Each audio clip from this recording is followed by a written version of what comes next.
C'est parfait. On peut directement commencer. Donc, merci Olivier et Roland. Donc, on a un petit invité surprise, Roland, parce qu'on a réservé une dernière question qui est liée à la préparation du projet. Donc, j'en dis pas plus et Roland nous en parlera un peu plus après.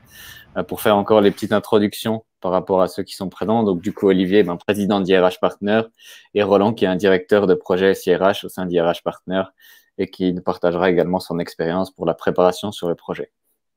Merci, merci à tous les deux. Et bienvenue du coup pour cette deuxième partie, bien choisir son SIRH. Alors un rapide agenda, en fait aujourd'hui on s'est focalisé plus sur la méthodologie liée à l'aide au choix SIRH, vu qu'on avait quand même abordé pas mal de sujets la dernière fois sur tout ce qui était l'aide au choix SIRH, qu'est-ce que ça implique de manière générale. Bien entendu, il y aura des sujets qui vont se recouper avec le précédent webinaire, mais on a fait un focus qui était un peu plus lié, du coup, qu'est-ce qu'on fait quand on choisit un SIRH? On a une vision, on a une expression de besoin. Après, on va quand même parler du choix du SIRH en soi, des phases de consultation et de négociation, et aussi la préparation projet, qui est le next step par rapport à cette aide de choix SIRH. Donc, je pense qu'on peut directement attaquer dans le vif du sujet. Alors, pour la vision, du coup, Olivier, je te donne la parole. Comment est-ce qu'on fait cette phase-là dans le projet? Bonjour à tous déjà, et puis merci d'être fidèle au webinaire. Alors la première étape à laquelle j'aimerais détailler, c'est la vision. C'est une étape qui parfois est oubliée dans les entreprises qui préfèrent commencer à attaquer la rédaction d'un cahier des charges ou la rédaction de l'expression de besoin, bille en tête, sans passer par la vision. Alors évidemment, ce que je vais dire, c'est à mettre en perspective de la taille des entreprises. Il est évident qu'une entreprise qui fait 200 collaborateurs va réagir différemment d'une entreprise qui va en faire 45 ou 100 000. Néanmoins, cette étape, elle existe, et elle sera plus ou moins bien formalisée en fonction de la taille de l'entreprise. La vision, c'est quoi? La vision, c'est partager avec les sponsors du projet, qui peuvent être la direction, mais pas seulement, partager les enjeux du projet. Pourquoi on veut faire ce projet-là? Quels sont les enjeux de transformation qui sont liés à ce projet-là? Donc la vision va répondre au pourquoi. Je vais vous donner quelques exemples. On peut avoir des attentes fortes par rapport à des contraintes techniques, par rapport à de l'obsolescence d'un système, une volonté forte d'avoir une meilleure intégration, d'avoir une meilleure sécurité, d'intégrer davantage les règles de RGPD, de l'IPAD ou RIPAD pour la Suisse, par exemple. Et cet enjeu-là va se traduire de manière très forte au moment de la rédaction de l'expression de besoin et va se traduire également au moment où on va faire les choix et les arbitrages tout au long du projet. On peut avoir des attentes fortes pour reprendre par exemple les codes de l'Internet. On sait aujourd'hui que la population massivement qui va utiliser les SIRH, et c'est le sens de l'histoire, c'est plus les experts techniques, c'est pas les experts informatiques, c'est aujourd'hui les collaborateurs et les managers. Et pour faciliter l'adoption et l'amélioration de ces SIRH, eh bien c'est bien de choisir des solutions qui reprennent les codes de l'Internet, qui sont aujourd'hui la culture globale qui est partagée avec l'ensemble des utilisateurs. À un moment, une entreprise peut décider aussi qu'elle veut améliorer les services, revoir son organisation, décentraliser un certain nombre de métiers qui ne sont pas le cœur de son activité. Donc, pour répondre à ces besoins-là, c'est important que le sponsor donne la couleur tout de suite au début de l'expression de besoin, de manière à ce que les différents choix qui vont être faits, à la fois dans la rédaction de l'expression de besoin, dans la notation qu'on verra plus tard, la définition des différents indicateurs et le choix du prestataire, prennent en compte ces attentes fortes. Donc vous voyez que l'actualité de l'entreprise, le fait qu'une entreprise doit massivement recruter, le fait qu'on a une fusion, une acquisition, peut donner des lignes directrices à la vision. Donc cette vision doit répondre au pourquoi, et pour moi, c'est une étape primordiale à faire avant de se lancer dans la rédaction de l'expression de besoin. Elle doit prendre aussi en compte la culture de l'entreprise.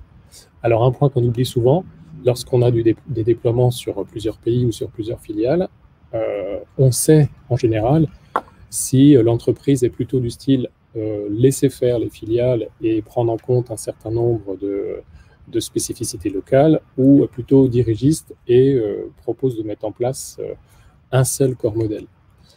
On peut traduire ça dans la vision très tôt, de manière à fermer un certain nombre de choix, ou alors de préparer la solution, à l'inverse, à pouvoir accueillir des réglementaires et des spécificités différentes. Donc, vous voyez qu'encore une fois, définir la vision en amont, en lien avec la culture de l'entreprise, va donner des indications fortes sur la rédaction et le choix du système à venir.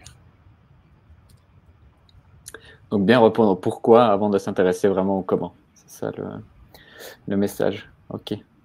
Du coup, on peut passer à la suite. Tu as directement parlé d'expression de besoin. Qu'est-ce qu'on entend en fait par expression de besoin dans ce cas-là? Comment est-ce qu'on organise cette phase-ci?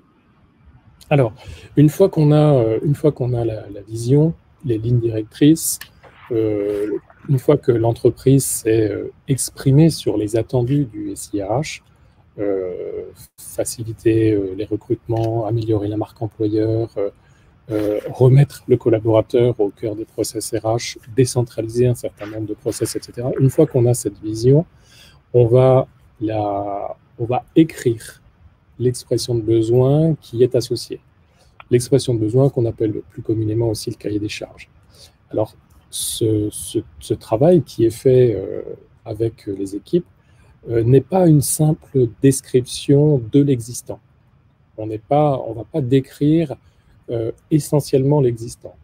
Il peut y avoir effectivement tout ce qui marche et qui doit être reconduit dans la solution cible va être redécrit, mais l'expression de besoin, c'est bien une expression métier, j'insiste sur ce point, c'est bien une expression métier qui va définir les finalités d'un processus métier. Et ces finalités, peut-être qu'elles n'existent pas aujourd'hui. C'est-à-dire que l'expression de besoin, il faut s'autoriser à mettre dans l'expression de besoin les attentes, toutes les attentes du système d'information RH. Alors, pour nuancer un peu, j'aime bien dire aussi que l'expression de besoin, ce n'est pas forcément pour trouver un magiciel. Hein. On va pas non plus, ce n'est pas une liste à la Prévert, c'est pas, le magiciel, c'est pas la solution ne va pas répondre à toutes les problématiques de l'entreprise. Mais c'est quand même important de ne pas censurer, au moment de l'expression de besoins fonctionnels, de ne pas censurer l'ensemble des besoins. En termes de contenu dans le cahier des charges, certains d'entre vous vont se poser la question de qu'est-ce qu'on y trouve. Donc, on va bien sûr y trouver, au-delà du contexte de l'entreprise, de la présentation de l'entreprise, c'est toujours bien de faire un petit peu de publicité et puis de donner du contexte pour aider les soumissionnaires à répondre.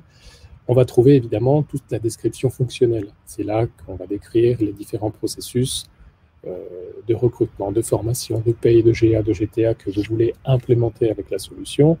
Et vous allez aussi, autour de ces processus, dans le meilleur des cas, décrire comment ils se déroulent, avec peut-être un RACI en disant qui va faire quoi. Ça donnera des informations précieuses pour tout ce qui est définition de la confidentialité à venir.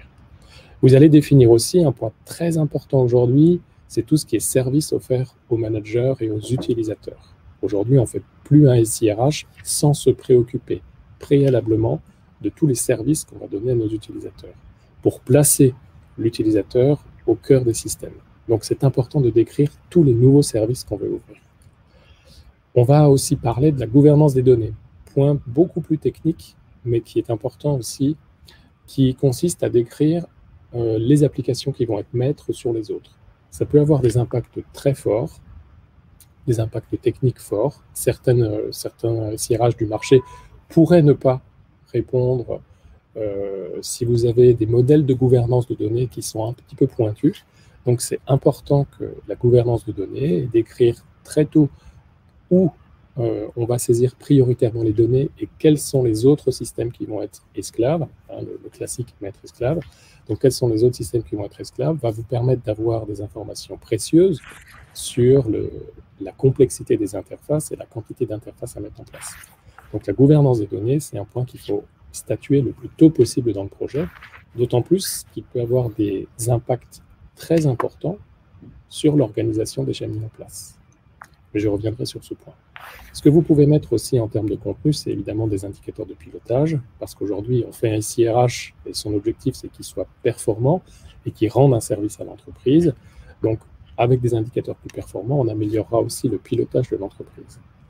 Et sur les aspects plus techniques, on n'oubliera pas la sécurité, les interfaces, la complexité de la reprise de données, surtout si vous avez à l'heure actuelle des systèmes qui sont très hétérogènes et de la donnée partagée sur des sources qui peuvent être de l'image, du texte, voire du son.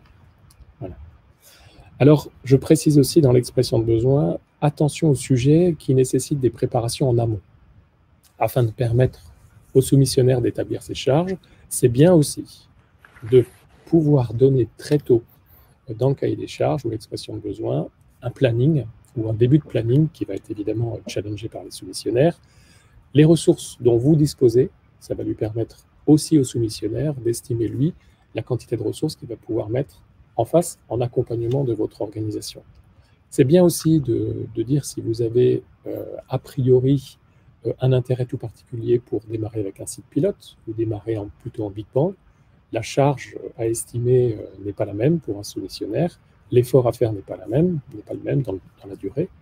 Et c'est également important de bien mesurer les impacts sur votre organisation. Si des changements doivent être faits, s'assurer que le système puisse les accompagner. Les arbitrages fonctionnels, idéalement, sont faits en amont, sont faits avant l'expression de besoin pour faciliter le travail des intégrateurs lorsque vous avez des workshops et que les arbitrages ne se fassent pas en face de l'intégrateur qui, lui, n'est pas habilité à traiter pour vous des questions de choix fonctionnels, de choix métier. Donc, c'est bien que les arbitrages soient vus avant. Au moment de l'expression de besoin, c'est un bon moment pour se poser et réfléchir à l'éventuelle harmonisation des règles qui peuvent l'être. Voilà. Et encore, si vous pouvez, c'est un point, c'est la répartition des charges entre vous, éventuellement les équipes globales ou les équipes locales si vous avez une dimension internationale du projet, le travail que vous voulez confier à une AMOA et le travail que vous allez confier à un intégrateur. C'est bien de commencer à faire la répartition des charges.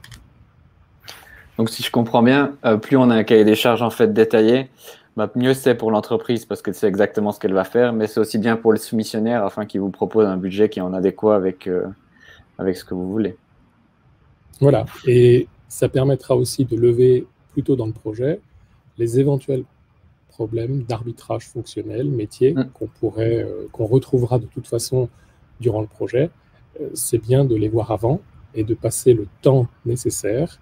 Parfois, ça peut être long, parfois, on peut avoir des négociations à faire avec les représentants du personnel. Ça peut arriver, notamment si on est sur des problématiques de paye ou de GTA. Donc, c'est bien de les identifier tôt dans le projet et de manière à arriver avec le choix d'un intégrateur et d'un éditeur, arriver plutôt avec des solutions et des réponses que encore des questions ouvertes. D'accord. On peut prendre du coup la question suivante qu'on avait déjà abordée un peu dans le précédent webinaire. Après l'expression de besoin, comment est-ce qu'on choisit en fait son SIRH? Est-ce que n'importe quel SIRH peut être choisi? Alors là, je vais effectivement la question à se poser. Alors, je reprends un des principes quand même un point important pour la compréhension de cette question, c'est qu'aujourd'hui, massivement, les entreprises s'orientent vers des solutions SaaS qui sont hébergées dans le cloud. Et cet engouement pour ces solutions-là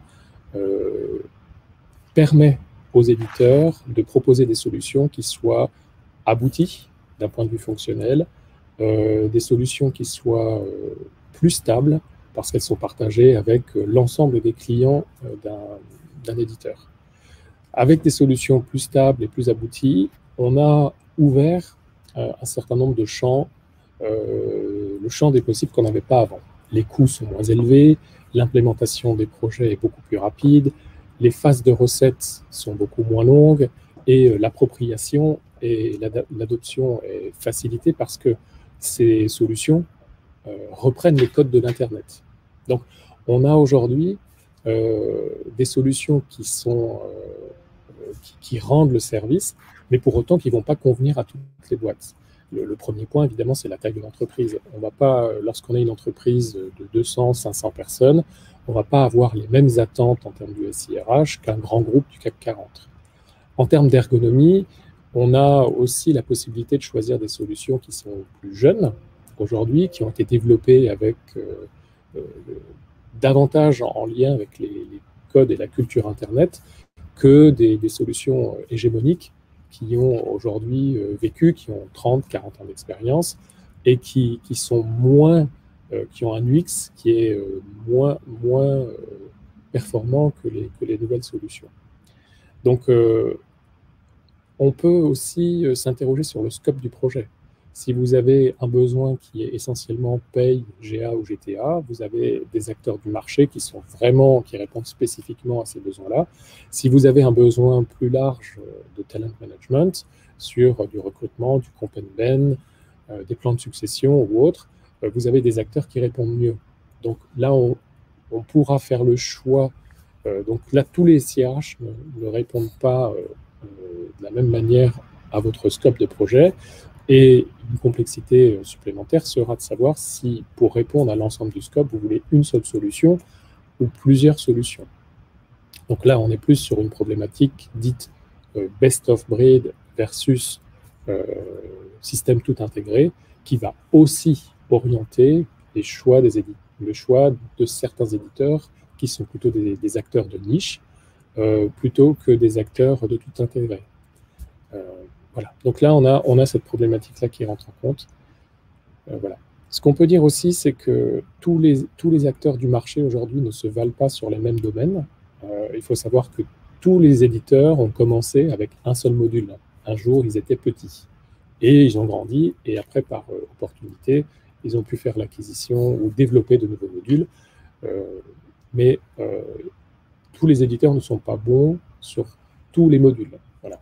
Donc c'est important, si dans la vision on a décrit des besoins et des attentes fortes sur un domaine particulier, le recrutement, la formation ou la sécurité ou autre, on peut aussi retrouver dans les choix des éditeurs et des soumissionnaires des éditeurs qui répondent mieux à un besoin particulier. En termes de coût, évidemment, là aussi, tous les éditeurs ne se valent pas. Donc, vous allez, en fonction de la taille de votre entreprise et de vos attentes, faire des choix différents sur les coûts de l'entreprise. Un dernier point, mais pas des moindres, c'est le niveau de service. Si aujourd'hui, comme la plupart des entreprises, vous souhaitez accompagner la réflexion du changement d'outils avec une vraie réflexion et transformation de votre organisation, il est important de s'interroger sur le niveau de service qui va être proposé avec la solution que vous allez retenir. Là encore, sur le marché, le niveau de service qui est proposé par les éditeurs ou des sociétés qui vont faire la maintenance ne se valent pas. Donc c'est important, si c'est un point qui est crucial dans la vision et que vous souhaitez aligner le SIRH aux attentes de votre direction, qui est peut-être d'externaliser tout ou partie de la fonction, c'est important de choisir un outil qui puisse le faire. Voilà. Ok, donc maintenant imaginons qu'avec cette phase, ça nous a permis de sélectionner un certain nombre de SIRH qui pourraient correspondre. On va s'intéresser un peu plus à la phase de consultation et de négociation. Et j'aurais une question par rapport à ça. Est-ce que si j'arrive avec ma simple grille de notation, est-ce que ça suffit à faire un choix au final? Donc j'ai mes trois éditeurs, j'ai une grille de notation. Comment ça se passe un peu là autour? Alors non, Soren, tu fais bien de poser la question. Donc lorsqu'on arrive, alors en mode conseil, évidemment, on a des méthodologies qui sont utilisées. On va définir avec, donc pour parler, dire deux mots sur la grille de notation, on va définir en fonction de la vision un certain nombre d'indicateurs qu'on va chercher à mesurer pour coller au plus près de la vision et des enjeux de l'entreprise. Les indicateurs peuvent être un indicateur financier, évidemment, le coût. Vous pourriez très bien avoir une entreprise qui dit « je veux une solution pas chère ».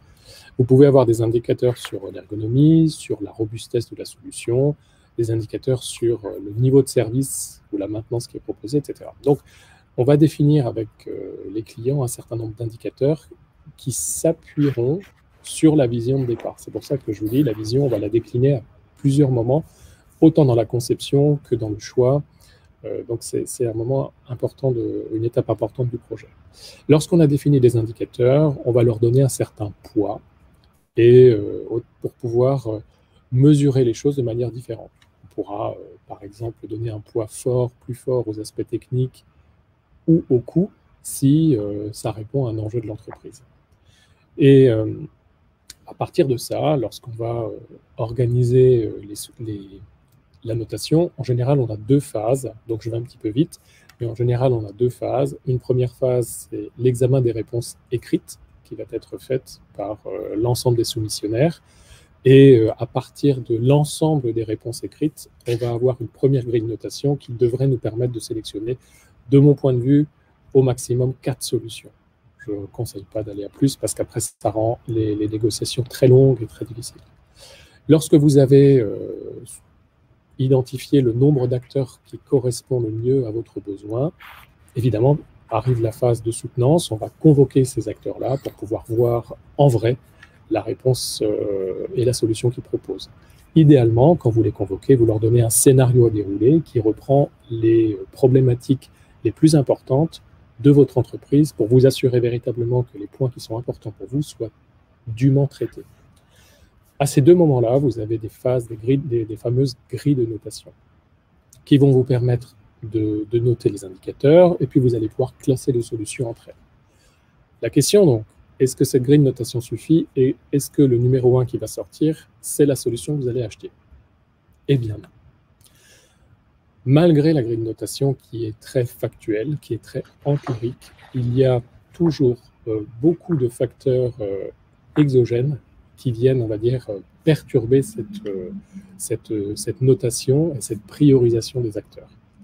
Vous pouvez avoir, par exemple, des aspects politiques forts qui viennent, qui vont influencer sur le choix de la réponse. Vous pouvez avoir, évidemment, la relation commerciale qui a été établie entre les commerciaux et vous, qui peut vous influencer largement sur le choix d'une solution. Les coûts, les remises importantes qui peuvent être faites au dernier moment par les éditeurs peuvent aussi influencer le choix de la solution. Et si, par exemple, le coût est un levier important pour vous, vous pourriez très bien choisir une solution qui fonctionnellement n'est pas la meilleure, mais qui a un coût moins élevé que les autres. Voilà. Donc la consultation et la négociation, on peut industrialiser ces étapes-là, on peut proposer des grilles de notation et on peut proposer des priorités. Pour autant, la solution appartient toujours au client, au final, qui peut s'appuyer sur des facteurs qu'on ne maîtrise pas et faire un choix qui sera différent de celui qui est proposé par les grilles de notation. Ok, ça répond bien à ma question, merci. Donc là, on est arrivé à un stade où on a pu choisir notre SIRH, tous les critères ont pu être pris en compte, et on en arrive maintenant à un nouveau sujet qui concerne la préparation de projet. Donc Roland, si tu pourrais nous en dire 2-3 mots de par ton expérience aussi en tant que directeur de projet, qu'est-ce qui se passe à ce moment-là? On a vraiment notre SIRH choisi et on s'interroge pour les prochaines étapes. Qu'est-ce qu'on fait? Merci Sven pour cette question. Et en effet, la préparation du projet, elle s'inscrit pleinement dans la continuité du choix. On peut même inverser le rapport et se dire, mais le choix du SIRH fait partie déjà de la préparation du projet. Olivier, il a très bien expliqué, le fait de choisir un SIRH, on s'est posé des questions sur nos processus, on les a remis en cause, on les a optimisés, on ne refait pas l'existant, mais on construit une solution nouvelle, future, avec tous les nouveaux objectifs qui ont été fixés par l'entreprise. On s'est posé les questions techniques, on s'est posé les questions sur les données. Donc, on a tout notre élément, tout ce contexte-là qui est bien défini. Mais pour autant, ça ne suffit pas. Aujourd'hui, et ça fait quand même plusieurs années qu'on est dans cette situation, la mise en place d'un nouvel SIRH, d'un nouvel outil, est une charge supplémentaire pour la DRH. Je n'ai pas rencontré beaucoup de DRH qui s'ennuyaient aujourd'hui et qui avaient du temps libre. Donc, vous allez devoir continuer à gérer le quotidien et pour autant, vous allez avoir une charge supplémentaire. Donc, vous allez devoir redéfinir un nouvel équilibre entre la nécessité opérationnelle de conserver le service, la qualité du service. Vous devrez toujours faire tourner votre paye, vous devrez toujours répondre à vos administrés et pour autant, vous devez trouver du temps pour préparer l'avenir. Donc, cet équilibre entre nécessité opérationnelle quotidienne et préparation de l'avenir, c'est ce que moi j'appelle répondre à la préparation du projet. Et ça, on doit se poser des questions sur les 4 dimensions que l'on propose sur notre schéma. La dimension outil par le choix du SIRH, avec toutes les questions, encore une fois, techniques et du contexte technique avec les interfaces. La dimension processus et plus largement métier, où j'aurai en effet les nouveaux processus, les données, la qualité de mes données, la complétude de ma donnée, la reprise de l'historique, quelle profondeur je veux reprendre ou pas, est-ce que j'ai besoin de tout reprendre. Et tout ça, c'est des choix qu'il faut faire en amont du projet. Et puis enfin, et surtout, l'organisation du projet. Mon projet, je dois répondre à une question très claire avant le lancement du projet, c'est le qui fait quoi. Qui va être capable de prendre des décisions, qui est légitime pour prendre des décisions, qui a du temps, qui est légitime pour consacrer du temps et devra accorder ce temps-là. Est-ce que mes ressources internes sont suffisantes? Suffisantes en disponibilité, mais aussi suffisantes en compétences. Mener un projet, ce n'est pas une aventure que je vais découvrir et improviser. C'est un métier. Est-ce qu'aujourd'hui j'ai l'expérience? Est-ce que j'ai besoin d'un appui externe? Est-ce que j'ai besoin d'un recrutement pour faire ce projet-là et prendre cette responsabilité de conduire le projet? Si je ne le fais pas en interne, est-ce que je prends une assistance à maîtrise d'ouvrage? Et quelle est la part que je vais déléguer à l'assistance à maîtrise d'ouvrage? Quelle est la part que je vais déléguer à mon maître d'œuvre, à mon intégrateur? Donc j'ai toute une nouvelle dimension à définir qui est le partage des rôles, des responsabilités entre toutes mes parties prenantes. Si j'attends le projet, si je me pose des questions au fur et à mesure, c'est la garantie de ne pas respecter le planning, de ne pas respecter mes coûts et donc d'arriver vers un échec du projet. Donc cette préparation est une phase essentielle, souvent sous-estimée, et trop souvent on constate qu'on est appelé un petit peu en mode pompier où l'entreprise pense être en capacité de mener un projet avec ses propres ressources et face aux difficultés, on fait des renforts. Alors bien évidemment, on ne va pas prendre 150 consultants pour une petite société quand vous êtes 400, 500. Bien évidemment, on n'a pas besoin d'abattre la moitié de la forêt de Fontainebleau pour décrire des processus et mettre tout ça en place. Mais la question se pose. L'avantage de dérouler une méthode et de se poser ces questions, c'est que je vais réduire les risques et je vais être sûr de mes choix parce que je me serais posé la question et j'aurais fait le choix d'aller, de renforcer ou de ne pas renforcer. Donc cette phase de projet, je crois que c'est le sujet de notre prochain webinaire. On le détaillera, on rentrera par le menu détail, on répondra à toutes vos questions dans la continuité directe de la préparation et du choix de son SIRH. Parfait, merci. Exactement. Donc, du coup, ça sera vraiment notre prochain sujet webinaire qui sera animé par Roland. C'est pour ça qu'il est également aujourd'hui et qui participe à ce webinaire. Maintenant, on a encore un peu de temps pour répondre à des questions et on peut rester un peu plus longtemps comme on l'avait fait la dernière fois. Il y avait une première question dans le chat qui était liée à la roadmap de l'éditeur. Alors, je ne sais pas si cette question, à quel moment elle intervenait exactement. C'était peut-être lors du choix des SIRH. Ça devait peut-être être ça. Est-ce que du coup, Olivier ou Roland? J'avais vu passer la question. Donc, la roadmap de l'éditeur, on va en tenir compte au moment où on va faire la notation.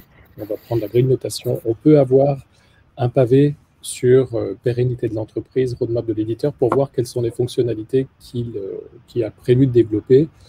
Ce qui peut être aussi intéressant, je rebondis sur cette question, c'est de voir si il a prévu de se rapprocher. Vous savez que le marché SIRH aujourd'hui se ramasse un petit peu sur lui-même avec des gros acteurs qui en rachètent d'autres.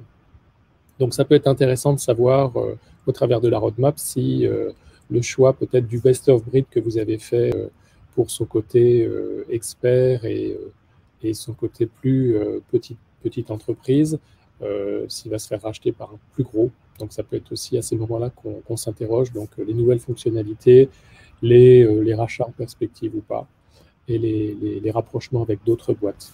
Voilà. J'espère avoir répondu, Rizlen, à ta question. Ok, alors pour l'instant, je ne vois pas d'autres questions dans le chat. Au pire des cas, on arrive au beau terme de toute façon du webinaire. Donc, s'il y a encore quelques dernières questions, n'hésitez pas à les écrire. On peut rester 2-3 minutes supplémentaires pour les aborder. Autrement, j'en profite déjà pour vous remercier, Olivier et Roland, pour votre temps et vous remercier à toutes et à tous pour votre participation. On fera du coup une session un peu un fil conducteur, comme Roland l'a dit. Donc là, on a parlé de l'aide au choix SIRH. On va parler de la préparation du projet, on va parler du projet en soi ensuite, et également de la question qui est liée à qu'est-ce qu'on fait une fois que ce projet est terminé. Alors le projet, il il y a certainement des évolutions à faire, il y a certainement des autres éléments à intégrer. Donc, on va terminer aussi cette série avec ce sujet-là, mais on changera en fait d'interlocuteur au fur et à mesure des sujets. Donc voilà, bah, écoutez, merci à toutes et à tous, merci à tous les deux, et dans ce cas-là, il ne reste plus qu'à vous souhaiter une bonne journée. Merci à tous, merci Sven. Merci.